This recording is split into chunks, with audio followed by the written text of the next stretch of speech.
Senator, in the last of the presidential debates moderated by Bob Schieffer, you drew greater distinction between yourself and George Bush. You said, "I'm not George Bush." And then this past week in the Washington Times, a newspaper in Washington, this was the account.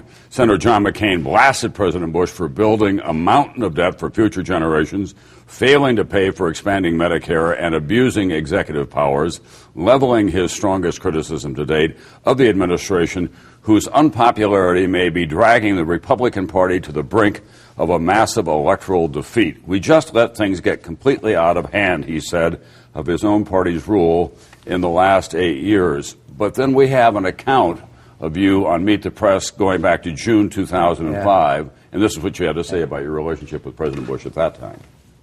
The fact is that I'm different, but the fact is that I have agreed with President Bush far more than I have disagreed. And on the transcendent issues, the most important issues of our day, I have been totally in agreement and support of President Bush. So I strongly disagree with any assertion that I've been more at odds with the President of the United States than I have been in agreement with.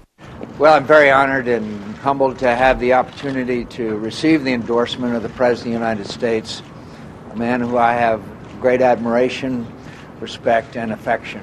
I intend to have as much possible campaigning events and together as is in keeping with the President's heavy schedule. And I look forward to that opportunity. Senator McCain, both in tone and language, you are very close to President Bush in those appearances. The Congressional Quarterly did a review of your votes. 92% of the time you voted with President Bush. So it's a little hard for the public to separate you from this administration, isn't it? Well, it may be the way you describe it. And by the way, the last interview that I did with the Washington Times, of course, I've been repeating for the last 8 years that the spending was out of control. That's why I voted against these pork barrel spending. I was the harshest critic of the failed strategy in Iraq and pointed it out in hearing after hearing and fought against it. I've supported action to address climate change since 2000 and said we've got to do something about it. There were sharp disagreements there. There were a number of disagreements. On general overall philosophy, I am a Republican. I respect the President of the United States. Of course we let spending get completely out of control, and I've been talking about it for a long, long period of time.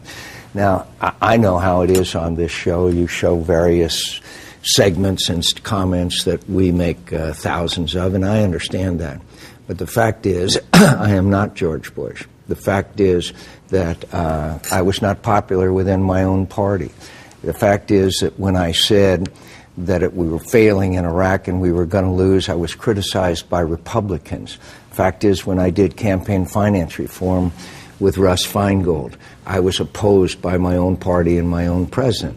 So do we share a common philosophy of the Republican Party? Of course. But I've stood up against my party, not just President Bush, but others, and I've got the scars to prove it, including taking up with Ted Kennedy immigration reform, knowing full well that that was going to hurt my chances in the primary. So I could go down a long list of issues with you. Do I respect President Bush? Of course I respect him. But I pointed out we were on the wrong track in a whole lot of ways, including a $10 trillion deficit, including saying we got to rein in Fannie Mae and Freddie Mac and propose legislation to try to fix it before that triggered the housing collapse, including today when I'm saying they should be going out and buying up these mortgages and giving people mortgages that they can afford rather than bailing out the banks.